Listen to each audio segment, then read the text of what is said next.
काका, ये धारा 370 क्या है? धारा 370 क्या है ये जानने के लिए 42 साल पीछे जाना होगा बेटा। अंग्रेजों ने टू नेशन थियरी के तहत हिंदुस्तान के दो टुकड़े कर दिए, एक हिंदुस्तान और पाकिस्तान।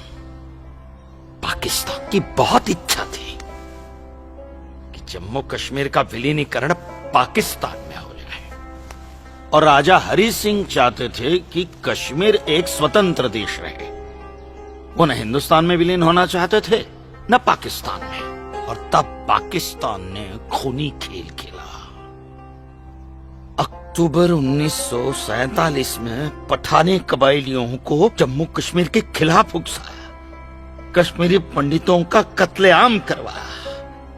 ऐसे हालात देखकर राजा हरि सिंह ने घबराकर नेहरू जी से कहा, कृपा करके आप कश्मीर को बचा लीजिए।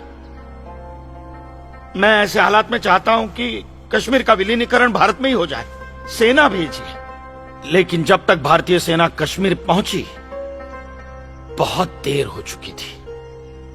न जाने कितने कश्मीरी पंडितों का कत्लेआम हो चुका था।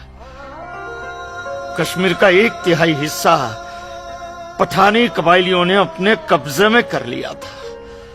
लेकिन अपनी इस नीच हरकत के बाद भी पाकिस्तान बाज नहीं आया। पठानी कबायलियों और भारतीय सेना के बीच युद्ध जारी रखा पाकिस्तान ने। संयुक्त राष्ट्र सुरक्षा परिषद के 3 सदस्य आयोग की रिपोर्ट पर 13 अगस्त 1948 को पठानी कबायलियों और भारतीय सेना के बीच युद्ध विराम घोषित हुआ, और यह तय किया गया कि कश्मीर समस्या का हल जनमत के आधार पर ही होगा। सितंबर 1951 में मताधिकार के बाद एक बार फिर जम्मू कश्मीर के भारत में विलय की पुष्टि की गई, मगर इसी दौरान शेख अब्दुल्ला ने अपने हाथों से धारा 370 का ड्राफ्ट तैयार किया और नेहरू जी को सौंपा। सरदार पटेल और आम्बेडकर साहब की मर्जी के खिलाफ 1952 में नेहरू जी ने इसे लागू भी कर दिया।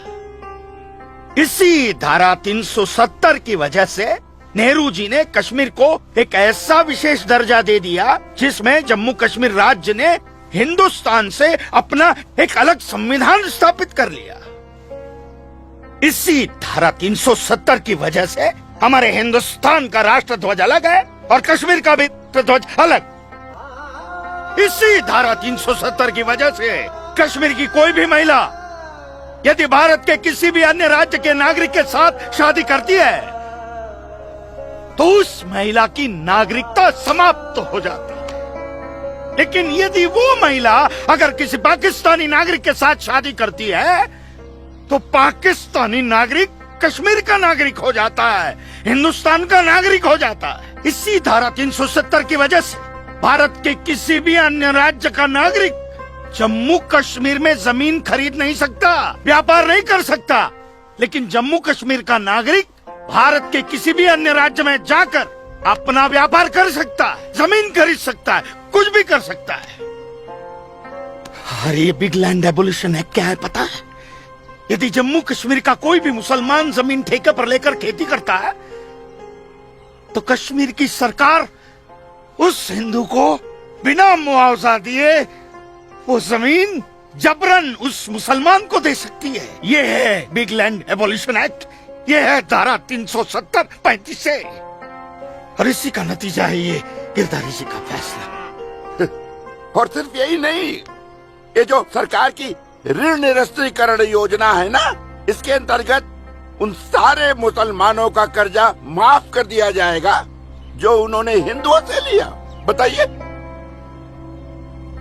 सरकारी नौकरियों में 5% का आरक्षण हम हिंदुओं के लिए किया है। सारे हिंदू कश्मीर से चले जाएं, यही चाहता है पाकिस्तान और यही चाहते थे शेख अब्दुल्ला।